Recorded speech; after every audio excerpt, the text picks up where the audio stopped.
ក្រុមជំរឿជាតិប៉ូទុយហ្គាល់នៅមានសិទ្ធិប្តឹងឧទ្ធរណ៍សម្រាប់ការបន្ថយកំហុសកាតក្រហមរបស់រ៉ូណាល់ដូបាទពេលប៉ះជាមួយនឹងអៀកឡង់ដោយការចាញ់ដោយលទ្ធផល2-0 អូខេបាទសួស្តីបងប្អូនអរគ្នាបាទអញ្ចឹងនៅក្នុងវីដេអូនេះអេដមីននឹងបញ្យល់បាទក៏ដូចជាបកស្រាយវែកញែកបាទវិភាគលម្អិតបន្ថែមអំពីរឿងរ៉ាវក្នុងការពិន័យកាតក្រហមរបស់រ៉ូណាល់ដូការជួបជាមួយនឹងអៀកឡង់បាទដែលចាញ់ក្នុងលទ្ធផល2-0ហើយរ៉ូណាល់ដូបានកាតក្រហមនៅនាទីទី61អូខេបាទអញ្ចឹងជារួមបាទនិយាយពីដំណើរដើមតងនៃការប្រកួតជម្រុះបាទរបស់ប៉ូទុយហ្គាល់បាទសម្រាប់ព្រឹត្តិការណ៍ World Cup ឆ្នាំ2026នៅក្នុងតំបន់អឺរ៉ុបពូរបស់ប៉ូទុយហ្គាល់មាន4ប្រទេសមានប៉ូទុយហ្គាល់មានហុងហ្គារីមានអៀកឡង់ហើយនិងមានអាមេនីបាទអញ្ចឹងបាទឆ្លងកាត់ការប្រកួត5លើកកន្លងមកបាទគេលេខ6ប្រកួតឥឡូវបាន5ប្រកួតហើយប៉ូទុយហ្គាល់បាទឈ្នះ3ស្មើ1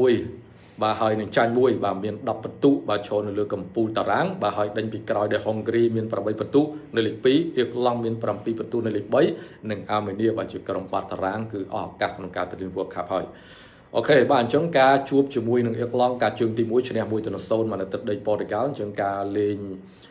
យុគមិញនេះបាទគឺចាញ់2-0គឺការលេងនៅទឹកដីរបស់អៀកឡង់ប្រកួតចុងក្រោយរបស់ប៉ូទុយហ្គាល់ត្រូវប៉ះជាមួយនឹងអាមេនីបាទអូខេអញ្ចឹងប្រកួតក្រោយប៉ូទុយហ្គាល់ត្រូវការតែ1ពិន្ទុប៉ុណ្ណោះបាទដើម្បីមាន11ពិន្ទុបាទឡើងទៅលេង World Cup ក្នុងការខ្លាចជាក្រុមដែលជម្រុះជាប់បាទអូតូនៅក្នុងពូលបាទយកលេខ1យេស៊ូស្ដាប់បាទយកលេខ1លេខ2ត្រូវលេង play off អញ្ចឹងបើសិនជាឈ្នះទៀតកាន់តែល្អសម្រាប់ប៉ូទុយហ្គាល់អូខេមានចំវិភាគដល់ការពិន័យកាតក្រហមរបស់រ៉ូណាល់ដូបាទជឿជាក់ថាបងប្អូនកំពុងមានចម្ងល់មន្ទិលបន្ថែមចង់ឲ្យមានបកស្រាយឲ្យបងប្អូនទទួលបានយកនៅព័ត៌មានចំណេះដឹងបន្ថែមពីការពិន័យជាកាតក៏ដូចជាការប្តឹងឧទ្ធរណ៍តវ៉ានឹងដោយរបៀបណាបាទសូមបញ្ជាក់ admin និយាយចេញវីដេអូនេះក្នុងនាមជាប្រិមិត្តរ៉ូណាល់ដូមែនប៉ុន្តែវិភាគនៅផ្លូវកណ្ដាលនិយាយសួរស្ដាប់ដូចបងប្អូនដែលគិតថាប្រកាប់មុខគឺអត់ទេបាទ admin ស្រឡាញ់ក្រុមណាក៏ដោយការវិភាគគឺតែងតែនៅកណ្ដាលជានិច្ចអញ្ចឹងអាចស្ដាប់ពិចារណាតាមការគូបាទដោយសារតែ admin ដឹងថាបងប្អូន fan រ៉ូណាល់ដូអត់សូវសប្បាយចិត្តចា admin ចង់លើកយកព័ត៌មាននេះបាទការវិភាគនេះការលម្អិតនេះឲ្យបងប្អូនបានទទួលយកនៅព័ត៌មានច្បាស់ការហើយចំណេះដឹងបន្ថែមឲ្យបានធូរចិត្តរបស់គ្នាអូខេបាទចំណុចទី1បាទគឺសម្រាប់ក្រុមជម្រើសជាតិប៉ូទុយហ្គាល់បាទប៉ូទុយហ្គាល់គឺមានសិទ្ធិប្តឹងឧទ្ធរណ៍បាទទៅកាន់សហព័ន្ធបាល់ទាត់ពិភពលោកយើងហៅថា FIFA បាទសម្រាប់កាតក្រហមបាទរបស់រ៉ូណាល់ដូដែលទទួលបានការជួបជាមួយនឹងអៀកឡង់កាតក្រហមនេះទៀតសោកឲ្យមានចង់បញ្ជាក់ថាជាកាតក្រហមលើកទី1បាទនៅក្នុងការពាក់ស្បែកជើងបាទលេងឲ្យក្រុមជម្រើសជាតិប៉ូទុយហ្គាល់225ប្រកួតកន្លងមកអត់ដែលបានកាតក្រហមបាទលើកមិញយកមិញហ្នឹងគឺលេងលើកទី226បានកាតក្រហមម្ដងបាទសរុបកាតក្រហមក្នុងអាជីពរបស់រ៉ូណាល់ដូគឺ13កាតបាទ12កាតផ្សេងទៀតគឺលេងជាមួយនឹង Man U Real Madrid ជូវិនទូសហើយនឹង Al Nassr បាទទើបតែមកកាតក្រហមគត់បាទកាតក្រហមពេលណាមិនបាននៅប្រកួតសំខាន់ផងអូខេបាទអញ្ចឹងប៉ូទុយហ្គាល់បាទនៅមានសិទ្ធិប្តឹងឧទ្ធរណ៍មិនរ៉ូដូមានសិទ្ធិណាបាទគឺក្រុមជម្រើសជាតិប៉ូទុយហ្គាល់បាទជាអ្នកមានសិទ្ធិប្តឹងឧទ្ធរណ៍បាទទៅកាន់ FIFA ដើម្បីបន្ថយកំហុសបាទរបស់រ៉ូណាល់ដូអញ្ចឹងការពិន័យកាតក្រហមជាមួយនឹង direct card គេហៅថា straight red card បាទគឺ3ប្រកួតបាទកំហុសធ្ងន់ធ្ងរនៃកាតក្រហម3ប្រកួតកំពុងតែលេង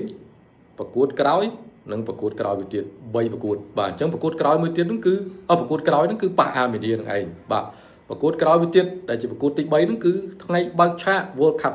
2026ករណីបើសិនជាប៉ូទុយហ្គាល់ជម្រុះជាប់បាទឡើងទៅលេង World Cup អញ្ចឹងបាទមុនប្តឹងឧទ្ធរណ៍ការពិន័យកាតក្រហមហ្នឹងឲ្យមានចង់ចែកដាច់មុនប្តឹងឧទ្ធរណ៍កម្រិតនៃការពិន័យកាតក្រហម direct ហ្នឹងបាទគឺអាចថាកាតក្រហមតែប្រកួតក្រោយមួយទេបើសិនជាកំហុសហ្នឹងបែបស្រាលប៉ុន្តែបើសិនជាកំហុសក្នុងបែបធ្ងន់គឺរហូតដល់ថ្ងៃបើកឆាកនៃការប្រកួត World Cup 2026សរុប3ប្រកួតបើកំហុសនឹងស្រាលតែ2ប្រកួតទេមានចង់បញ្ជាក់ចឹងតែការពិន័យហ្នឹងគឺក្នុងរូបភាពពិន័យ3ប្រកួតបាទអញ្ចឹងប៉ូទុយហ្គាល់មានសិទ្ធិប្តឹងឧទ្ធរណ៍បាទសម្រាប់ការបន្ថយពី3ប្រកួតមកត្រឹម2ប្រកួតបានន័យថារ៉ូណាល់ដូនឹងអវត្តមានសម្រាប់ការលេងតែជាមួយនឹងអាល់មេនីដែលជាប្រកួតចុងក្រោយបាទនៅក្នុងវគ្គជម្រុះតំបន់អឺរ៉ុបបាទដែលប៉ូទុយហ្គាល់ត្រូវការបន្ទុកយ៉ាងហោចណាស់មួយបាទដើម្បីបានកៅអីលេខ1បាទនៅក្នុងពូលទៅលេង World Cup 2026អូខេបាទអញ្ចឹងសរុបមកវិញប៉ូទុយហ្គាល់គឺនៅមានសិទ្ធិប្តឹងឧទ្ធរណ៍សួរថាប្តឹងបានអត់បងប្អូនប្តឹងបានអត់ចំណុចនេះហើយដែលយើងត្រូវតាមដាននិងជាចំណុចដែល admin ចង់ចែករំលែកបាទពីវិច័យវិទ្យាបាល់ទាត់សម័យទំនើប ការពីមិនទាន់មានវ៉ាការប្តឹងឧទ្ធរពីច្រើនបាទគឺមានប្រសិទ្ធភាពបានន័យថាបើសិនជាការប្រកួតយប់មិញបាទគឺអត់មានវ៉ាហើយអញ្ញាកដាលឲ្យកាតក្រហមភ្លាមទៅរ៉ូណាល់ដូនោះចប់ការប្រកួតគឺជម្រើសជាតិប៉ូទុយហ្គាល់អាចមានសិទ្ធិប្តឹងឧទ្ធរបន្ថយកំហុសកាតក្រហមពី3ប្រកួតមកត្រឹម2ប្រកួតបាទគឺប្រកួតកំពុងលេងនិងប្រកួតក្រោយមួយបាទអញ្ចឹងអាចប្តឹងបានហើយភាគរយច្រើនមានប្រសិទ្ធភាពប៉ុន្តែបងប្អូនត្រូវចាំថាសម័យបច្ចុប្បន្នគឺបច្ចេកវិទ្យា VAR Video Assistant Referee គឺជាជំនួយបាទក្នុងការកាត់ក្តីរបស់អាជ្ញាកណ្ដាលនៅលើទីលានដែលកន្លងមកយើងបានឃើញហើយបាទ offside កាតក្រហមបាល់ពីនៃ fault អីផ្សេងៗអញ្ចឹងណាតែងតែប្រើ Video Assistant Referee បាទមកជំនួយជាក់ស្ដែងនៅលើទីលានបាទការពិន័យភ្លាមរបស់អាជ្ញាកណ្ដាលគឺកាតលឿងទេបាទកាតលឿងតែដោយសារតែមានការអន្តរាគមន៍ពីវ៉ានោះហើយបាទដែលជាការជំនួយបាទរបស់អាជ្ញាកណ្ដាលគឺបដូរមកពីកាតលឿងទៅបានកាតក្រហមបាទចំណុចនេះដែលមានចង់បញ្ជាក់ថាបច្ចេកវិទ្យាបាល់ទាត់បាទគឺមានការអាប់ដេតមានការវិវត្តពីការសម្រេចភ្លាមរបស់អាជ្ញាកណ្ដាលរហូតមាន VAR បាទសម្រាប់ជំនួយបាទពីប្រហែលឆ្នាំមុនអត់មានវ៉ាឥឡូវមកមានវ៉ាអញ្ចឹងទៅអញ្ចឹងកន្លែងនេះតកតទៅនឹងការប្តឹងឧទ្ធរបាទមានចង់សរុបមកវិញលទ្ធផលនៃការប្តឹងឧទ្ធរបាទរបស់ជម្រើសជាតិប៉ូទុយហ្គាល់នៅពេលដែលគាត់ប្តឹងបើសិនជាគាត់ប្តឹងឧទ្ធរក៏ភាគរយនៃការប្តឹងឧទ្ធរបាទគឺមានភាគរយតិចណាស់ក្នុងការឈ្នះក្តីបានន័យថា99%ហើយដែលការប្តឹងឧទ្ធររបស់ជម្រើសជាតិប៉ូទុយហ្គាល់គឺបរាជ័យបានន័យថាអ្វីៗគឺសម្រេចដោយវ៉ារួចទៅហើយបាទករណីបើអត់មានវ៉ាការប្តឹងឧទ្ធរវាអាចមានជោគជ័យច្រើនមានភាគរយឈ្នះច្រើនប៉ុន្តែឥឡូវមានវ៉ាហើយសម័យបច្ចុប្បន្នការប្តឹងឧទ្ធរតាក់ទងនឹងការពិន័យកាតនេះគឺភាគរយតិចណាស់បងប្អូនសឹងតែថាមានតែ1%ទេបាទអញ្ចឹង99%ទោះបីជាប៉ូទុយហ្គាល់ប្តឹងឧទ្ធរក៏ដោយក៏រ៉ូណាល់ដូនឹងត្រូវពិន័យកាតក្រហម3ប្រកួតបាទន័យថាស្មើនឹងប្តឹងឧទ្ធរចាញ់អញ្ចឹងប្រកួតលេងប៉ាក់យ៉ាក្លង់ហ្នឹងប្រកួតក្រោយប៉ាអែម៉ានីនិងប្រកួតក្រោយមួយទៀតគឺជាការប្រកួតបាយឆាបាទលេងនៅ World Cup 2026នេះបាទដែលមានចង់ចែកម្លែកដល់បងប្អូនអរគ្នាការប្តឹងឧទ្ធរនៅតែមាននៅតែបើកចឹងបាទប៉ុន្តែភាគរយតិចណាស់ក្នុងការឈ្នះក្តីបាទគឺភាគរយតិចមែនតើ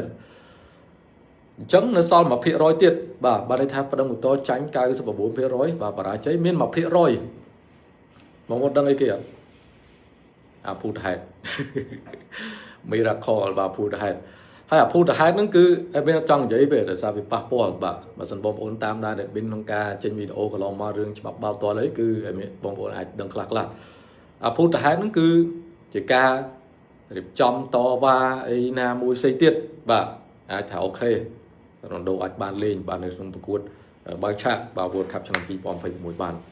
អញ្ចឹងមានតែ1%បាទតាមរយៈភូតហេតុនឹងគត់បាទដែលរ៉ូណាល់ដូអាចលេង World Cup បាននៅថ្ងៃបើកឆាកបានអញ្ចឹងសរុបមកវិញរ៉ូណាល់ដូបាននឹងលេងឲ្យជម្រើសជាតិប៉ូទុយហ្គាល់នៅ World Cup ឆ្នាំ2026បាននៅប្រកួតទី2បាទទោះបីជាប្រកួតបើកឆាកបានលេងក៏លេងនៅប្រកួតទី2ដែរបើសិនប៉ូទុយហ្គាល់ជំរុះជាប់បាទឈ្នះអាមេនីសម្រាប់វគ្គជម្រុះនៅក្នុងតំបន់អឺរ៉ុបអ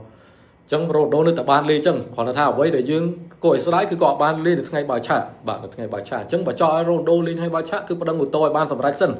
បាទបើប្តឹងបានសម្រេចទេគឺនឹងអវត្តមាននៅថ្ងៃបើកឆាកអូខេនេះគ្រាន់តែជាអ្វីដែលមានចង់វិភាគលើកយកនៅចំណុចកណ្ដាលចែករំលែកព័ត៌មានបាទលំអិតច្បាស់លាស់ត្រឹមត្រូវបាទជូនទៅប្រិមិត្តបាល់ទាត់បាទទាំងអស់បាទមិនថា fan ពូដូមិន fan ពូដូទេឲ្យដឹងពីចំណុចច្បាប់បាល់ទាត់ដែលមានការអាប់ដេតបាទពីមុនរហូតមកដល់សម័យគេប្រើ VAR នេះបាទអូខេអញ្ចឹងមានតែប៉ុណ្្នឹងទេអញ្ចឹងយើងចាំតាមដានទៅមើលថាតើការប្តឹងឧទ្ធររបស់ក្រុមជម្រើសជាតិប៉ូទុយហ្គាល់ទៅឲ្យពូដូនឹងបានសម្រេចឬក៏អត់ដោយមាននិយាយអញ្ចឹងបើមានតាមការស្រាវជ្រាវ research មក96%បរាជ័យគឺមានតែ1%ទេបាទតាមរយៈភូតហេតុដែលរ៉ូណាល់ដូអាចលេងនៅថ្ងៃបើកឆាក World Cup ឆ្នាំ2026បាន